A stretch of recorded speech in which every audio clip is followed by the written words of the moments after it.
আমরা তিন ভাই তিন ভাগে কোরবানি দেই। এক ভাইয়ের অবস্থা ভালো, তাই সে বেশিরভাগ টাকা দেয়, আর আমরা অল্প কিছু পরিমাণ শরিক হই। তাহলে কি আমাদের কোরবানি আদায় হবে কি? এটা একটা গুরুত্বপূর্ণ প্রশ্ন। একটা গরুর দাম ধরেন 70,000 টাকা, তো এক ভাই তার উপার্জন অনেক কম, সেজন্য সে 5,000 টাকা দিচ্ছে, আর বাকি টাকা যেটা আছে সেটা হয়তো বাকি ভাইরা দিচ্ছে। কোরবানি হবে কিনা? উত্তর হলো কারো কোরবানি হবে না। কোরবানিতে যে কোনো একটা পূর্ণ অংশ নিতে হবে। 7 ভাগের একটা পরিপূর্ণ অংশ, 7 ভাগের 1 ভাগ, 7 ভাগের 2 ভাগ, 3 ভাগ, 4 ভাগ, সর্বনিম্ন 1 ভাগ নিতে হবে।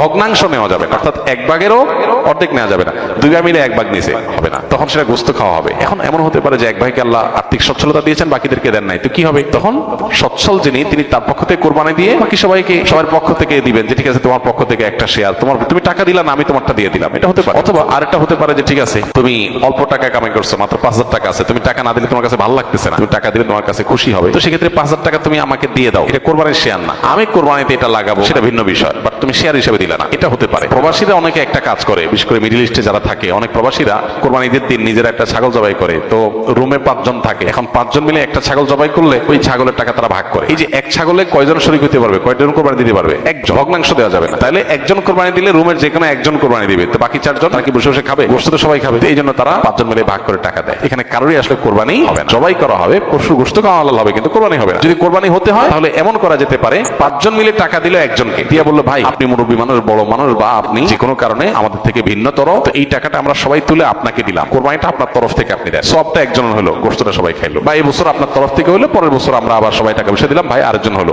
টাকা আপনাকে দিয়ে দিলাম আপনার তরফ থেকেও, কোরবানিটা একজনের হবে। ঠিক একইভাবে গরুতে ভগ্নাংশ, এটার ভাগ এভাবে আপনার শরীক হওয়া যাবে না, পূর্ণাঙ্গ একটা অংশের শরীক হতে হবে।